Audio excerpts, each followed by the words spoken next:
Hello mga ka-teammates! Isa na namang malusog na araw sa inyong lahat. Para sa mga bago pa sa ating channel o ngayon pa lang nadalaw sa ating channel, ako po ay si Dr. Tim Trinidad. Isa po akong board-certified surgeon dito sa Pilipinas. Alam nyo, meron po akong hinanda ulit na isang halagang topic na ating pag-uusapan. Na isa sa mga pinaka-common na sakit ng ating atay. Ito yung tinatawag nating fatty liver disease. Actually, yung fatty liver disease ay nalalaman natin na meron tayo tuwing tayo nagpapakonsulta sa ating mga primary physicians tungkol sa nanakit ng sikmura or yung pakiramdam natin ay kinakabag tayo or hindi tayo natutunawan na madalas. Ang usual na nire-request na screening test ng ating mga primary physicians ay yung tinatawag nating hepatobiliary HBT ultrasound or the whole abdominal ultrasound. Balik ng result ng ultrasound ninyo, madalas kikita nyo meron kayong fatty liver disease. Sabi ko nga, madalas nating nakikita ito sa mga gente nag-undergo ng liver ultrasound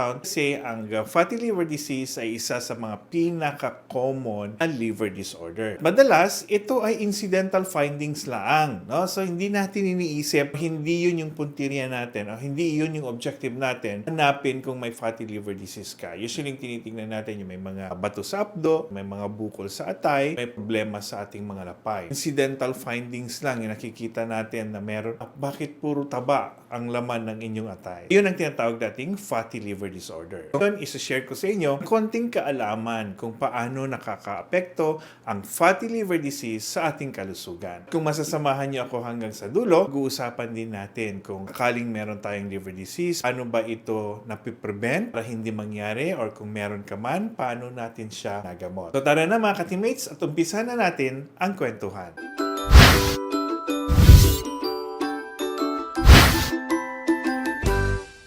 Alam niyo ba mga ka-teammates, ng ating liver ay ang sentro ng metabolismo ng ating katawan. Pwede natin siyang i-compare sa kusina ng ating bahay. Doon luluto yung mga raw materials na pagkain natin at kaluto mo, doon mo lang siya pwedeng kainin. Yung liver or yung atay natin ay parang kusina rin natin. Kung saan, lahat ng kinakain natin, mapa-carbohydrates man yan, protein, fats, mga micronutrients, kahit anong klaseng pagkain na mapasok sa ating katawan, ito ina-absorb ng ating idinadaan niya sa ating liver. Pagdating niya sa liver, lutuin niya yon into a simpler form para maging readily available as fuel or food ng ating mga selula. Hindi niya mabe-breakdown kasi like for example, kakain tayo ng rice, kain tayo ng mga taba, meat or beans. Hindi yon buong buo na nagagamit ng ating katawan. Kinakailangan muna siyang i-digest into a simpler form or lulutuin sa into simpler form bago siya magamit ng ating katawan. Ready na pwede nang gamitin ng cells natin as a food source. Pagka napadami ang ating kain, for example, kakaroon ng mga excess yan. Naman pwedeng gamitin yan lahat ng ating cells. Mga excess na pagkain na yan, natatransform sila into fat na i-store or na i-imbak dun sa ating atay. Doon, ang tanong natin,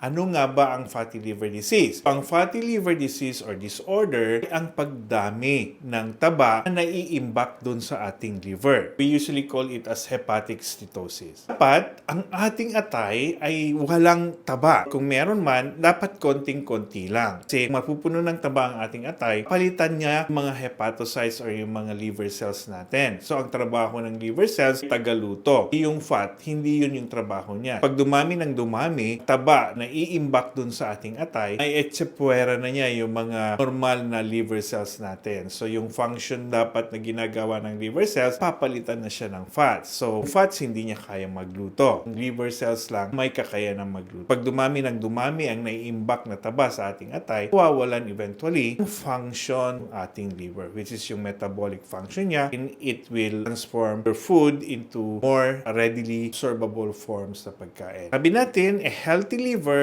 should not contain fats or if ever meron man, dapat should be minimal lang. Ang allowable percentage ng fat in comparison to the weight of the liver should not exceed more than 5 or 10% doon sa bigat ng ating atay. Like for example, ang ating atay weighs around 1.2 to 1.5 kilogram. Pagka napalitan niya ng taba to around 60 to 75 grams, ganun na kadami yung taba doon sa ating atay, doon na natin kino-consider na meron na tayong fatty liver. Evaluate natin through ultrasound or biopsy, merong mga categories yung dami ng taba. Meron tayong tinatawag na mild fatty liver, moderate fatty liver, at saka yung severe fatty liver. Sinabing mild fatty liver, ang fat contents niya is around 5 to 10% of the liver's weight. Pagka nag-exceed ng 10% hanggang 20%, consider this a moderate fatty liver. More than 20% of the liver's weight, ang fat content na ay nagiging severe fatty liver na ang classification nun. So, ang sunod na tanong is, paano ba dumadami ang taba sa atay? Nangyayari ito sa dalawang pagkakataon. Una, pagka kumain ka ng sobra-sobra, carbohydrates man yan, fats, proteins, or mga micronutrients, pag sumusobra yan, itong mga sobrang pagkain na ito ay iimbak as fats doon sa liver natin. For example, kumain tayo ng sobra-sobrang carbohydrates. Pag sobra-sobrang carbohydrates kasi ang pumunta sa ating bloodstream, insulin natin na available para ma-absorb ito papunta sa mga selula, mapapagod o ma-overwhelm. Kaya nagkakaroon tayo ng insulin resistance. Ibig sabihin, sobrang dami na yung carbohydrates at minsan tinatamad na sila, hindi na sila matalab doon sa dami ng carbohydrates at napapagod sila kaya nagiging insulin resistance. So pagka karoon ka ng insulin resistance, hindi na effective yung pagpasok ng glucose or nung mga pagkain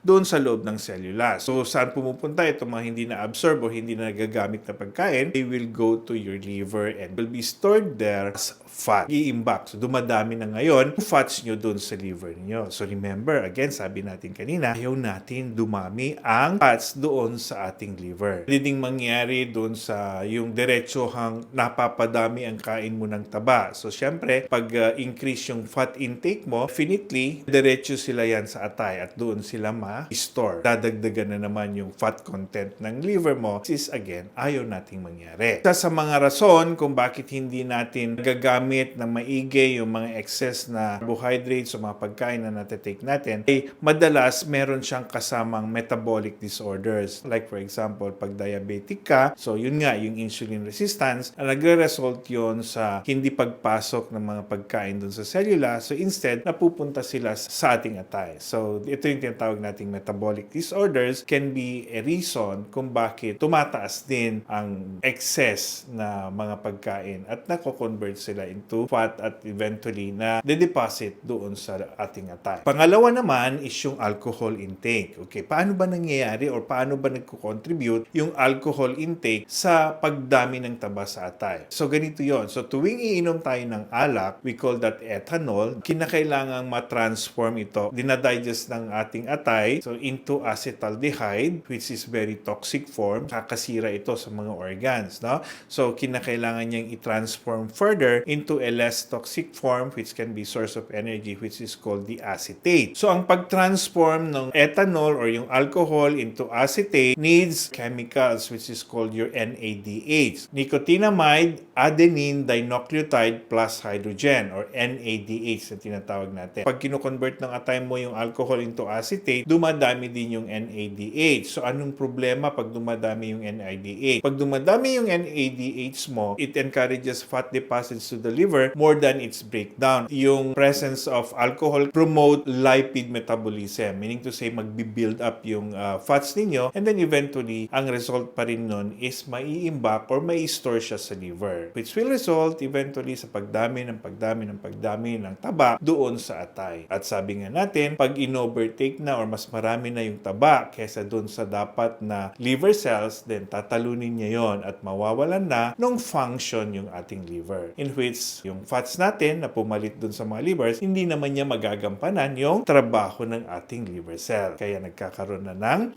failure of metabolism at nagkakaroon ng mga komplikasyon. So doon na natin nararamdaman yung hagupit ng pagdami ng taba sa atay, which is dapat hindi nangyayari. So, Doc, minsan napapainom ako ano ba dapat yung dami ng alcohol na tinetake ng isang tao? Well, to start with, there is no such benefit of taking alcohol. Zero. Wala siyang naibibigay na magandang contribution sa ating kalusugan. We consider those who consumes at least 3 to 4 bottles a day with 5% alcohol content among males, or kapag babae ka, at least 2 to 3 bottles beer per day, again, assuming with a 5% alcohol, the risk of developing a fatty liver will be very, very high. Equivalent depende nito sa mga 14 bottles per week for female and 21 bottles per week for male. Okay, so imagine, ang konti lang nun ha. Konting inom mo lang ay napakataas na ng risk mo na mag-develop ng fatty liver. Ang sunod na tanong natin ngayon is, ano-ano ba yung mga uri ng fatty liver? So may dalawa tayong classification ng fatty liver. Meron tayong tinatawag na non-alcoholic fatty liver disease at meron tayong tinatawag din na alcoholic fatty liver disease. So yung mga non-alcoholic liver disorders, ito yung excessive na pag-store ng fat sa liver which is due to overeating or some metabolic disorders like for example yung type 2 diabetes, hypothyroidism, overweight. Yung pangalawa, yung alcoholic liver disorder is caused by excessive consumption of alcohol. So ang sunod na tanong natin ay, Doc, ano ba yung magiging simptomas pagka meron kang fatty liver disease? Usually wala tayong mararamdaman kung mga mild fatty liver lang yan. Kasi nga 5 to 10% lang. So nag-i-start na magkaroon tayo ng mga symptoms if it becomes moderate to severe. Ang mga usual symptoms na nararamdaman natin pagka masyado ng madami yung na-deposit na fats doon sa ating liver or yung meron na tayong moderate to severe fatty liver, ang usual na nararamdaman natin is yung parang ang bilis-bilis nating mapagod or easy fatigability. Minsan nakakaramdam tayo ng sakit dito sa ating kanang bahagi ng tiyan, dito sa ilalim ng ating ribs or tadyang. Pwede ding mangyaring mangayayat tayo or maglulose tayo ng excessive weight. And then if it becomes more serious, okay, ibig sabihin yung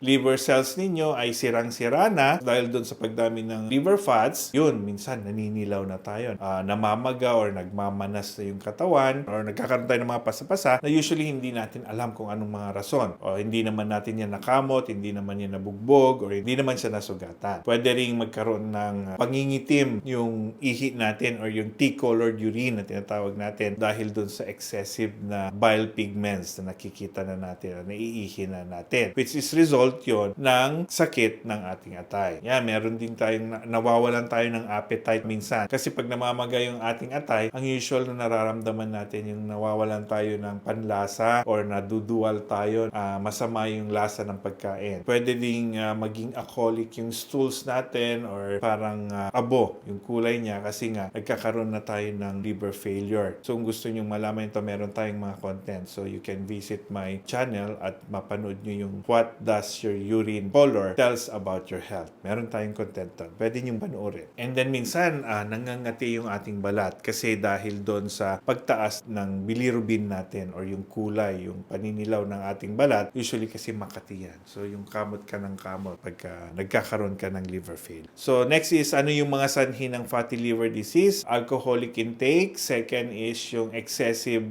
intake of carbohydrates and due to faulty metabolism. For example, yung type 2 diabetes, hypothyroidism, obese or overweight, polycystic ovarian syndrome. Usually these are prone sa pagdevelop ng fatty liver. Next na tanong is, ano ba ang masamang na idudulot ng fatty liver? So, sabi natin kanina, dapat normally yung liver dapat wala siyang fats or kung meron man hanggang 5 to 10% lang yung allowable. Otherwise, if it exceeds more than 5 or 10%, it becomes fatty yung liver ninyo. Marami nang nade-deposit na fats doon. So, pagka dumami yung fats doon, pwede nating i-compare sa isang community. No? So, mga native na community, yung nandun, pero pagka may mga foreigners na pumunta doon sa community doon at naging mas marami yung mga foreigners, eventually, nawawalan na yung saysay ng mga natives doon. So, imbes na yung trabaho ng mga natives ang nakikita na natin, napapalitan na ng trabaho ng mga foreigners. In which, yung mga foreigners, di naman marunong magluto. Ang marunong lang magluto yung mga natives doon, which is your liver cells. Yung liver cells nyo lang yung marunong luto ng pagkain. So, pag napalitan yung taba, so magiging useless. Hindi kaya nung taba magluto ng pagkain. So, pagka nangyari yon, magkakaroon na tayo ng liver dysfunction or liver failure. So, magfe-fail na. Hindi na mamimit ng katawan ninyo yung mga requirements niya sa pagkain. So, doon tayo nagkakaroon ng multi-organ failures. Mamamatay na rin yung mga ibang organs ninyo kasi wala na siyang pagkain na ginagawa ng atay. Next na effect ng pagdami ng taba sa atay is that nag-i-invite siya ng infection. Tinatawag nating hepatitis or non-viral hepatitis. Pag namaga yung atay ninyo, ang magiging result niyan ay eventually nag nagiging peklat hanggang sa tumitigas na yung mga liver cells natin at pag tumigas na ganon, eventually nagde-develop siya sa peklat. Bes na parang malambot, nagiging parang bato na siya, tumitigas na siya. So ito yung tinatawag na nating liver cirrhosis. Pagka yung atay ninyo ay napalitan na ng puro scars, again, hindi na naman siya magpo-function sa dapat niyang trabaho. So eventually, mawawalan na ng essential nutrients ng ating katawan. Magre-result also sa multi-organ failure. So yun yung dahilan kung bakit ayaw nating magkaroon ng fatty liver. How can we prevent fatty liver disorder? You should control yung food intake natin. So dapat it should be healthy diet or within the recommended daily allowances of nutrients natin. So there should be no excessive carbohydrate intake, so low salt, low fat, more on fibers, healthy meal kumbaga. So if you don't want na mag-progress yung pag-deposit ng fats, then definitely you have to control your eating habits. You have to lose weight, exercise regularly, control your blood sugar, avoid fatty foods, or kung meron ka ng high cholesterol,